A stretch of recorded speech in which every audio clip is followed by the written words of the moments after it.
హల్లెలూయా. ఈరోజు వాగ్దాన సందేశం యోహాను రాసిన మొదటి పత్రిక 3వ అధ్యాయం 8వ వచనం.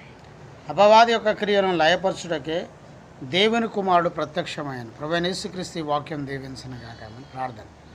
ప్రభు ఈ వాక్యం దీవించి ఆశ్రయించి మాతో మాట్లాడి సాధించండి. యేసు నామములో ప్రార్థిస్తున్నాను తండ్రి. అపవాది క్రియలను లయపరచుటకే యేసు దేవుని కుమారుడి లోకానికి ప్రత్యక్షమైన ఈరోజు వాక్య సందేశం అపవాది క్రియను లయపరచుటకే దేవుని కుమారుడు ప్రత్యక్షమైన.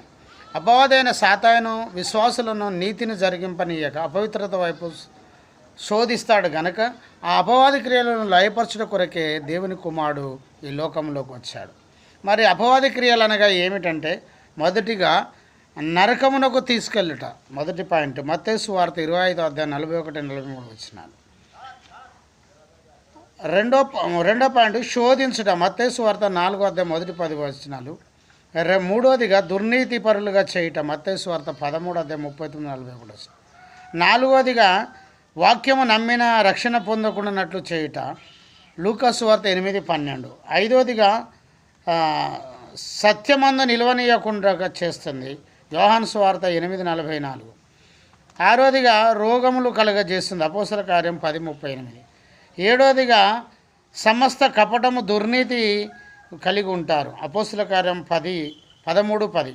ఎనిమిదోదిగా ప్రభు యొక్క చిన్నని మార్గంలో చెడగొట్టుట. అపోస్తల కార్యం 13:10. తొమ్మిదోదిగా పాపమునకు ప్రేరేపిస్తుంది. మొదటి యోహాను 3:8. పదోదిగా పొరుగువారిని ప్రేమింపనివ్వదు. మొదటి యోహాను 3:10. అపవాదైన సాతాను అనేకులను మోసపరుచును, పాపము మరణము శిక్ష వైపు నడిపించును గనక వాడి క్రియలను నశింపజేయడానికి క్రీస్తు ఈ లోకానికి వచ్చినాడు. ప్రభువైన యేసుక్రీస్తు ఈ వాక్యం దీవించిన కాక ఆమెను ప్రార్థన. ప్రభువా ఈ వాక్యం దీవించి ఆశ్రయించండి. యేసు నామములో ప్రార్థిస్తున్నాను తండ్రి. ఆమేన్. తండ్రి కుమార పరిశుద్ధాత్మ త్రియేక దేవుని సన్నిధానం సదాకాలముకు తోడు నీడై ఉండును కాక amen. Praise the lord. JM అనే మా యూట్యూబ్ ఛానల్ సబ్స్క్రైబ్ చేయండి, లైక్ చేయండి, షేర్ చేయండి, అనేకులకు తెలియజేయండి. ప్రభువుని దీవించిన కాక ఆమేన్. Praise the lord.